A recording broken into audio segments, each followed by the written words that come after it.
सोलापूर जिल्ह्यातील टेंभुर्णी शहरात एक धक्कादायक प्रकार घडलाय। टेंभुर्णी शहरातील एका डॉक्टरनं पुणे येथील बँकेच्या महिला कर्मचाऱ्याकडे शरीर सुखाची मागणी करून या महिलेचा विनयभंग केल्याची धक्कादायक घटना घडली आहे। पाहुयात हे संपूर्ण प्रकरण नेमकं काय आहे। नमस्कार, मी राजरत्न जोंधळे आणि तुम्ही पाहताय टॉप न्यूज मराठी। सोलापूर जिल्ह्यातील टेंभुर्णी शहरात 16 एप्रिल रोजी दुपारी 2 वाजण्याच्या सुमारास एक धक्कादायक घटना घडली।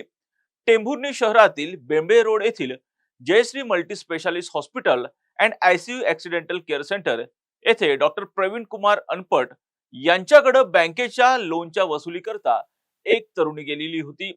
ही तरुणी पुणे येथे बँकेत काम करत असून पुणे येथील बँकेकडून टेंभुर्णी येथील डॉक्टरने कर्ज घेतलं होतं। याच कर्जाच्या वसुलीसाठी बँकेनं या पीडित तरुणीची नेमणूक केलेली होती।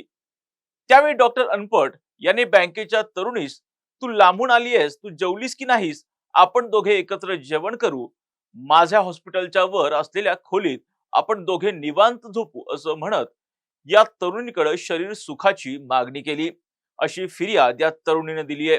या प्रकरणी नराधम डॉक्टर प्रवीण कुमार गौतम अनपट राहणार टेंभुर्णी याच्या विरोधात तरुणीच्या फिर्यादीवरून विनयभंगाचा गुन्हा दाखल करण्यात आलाय।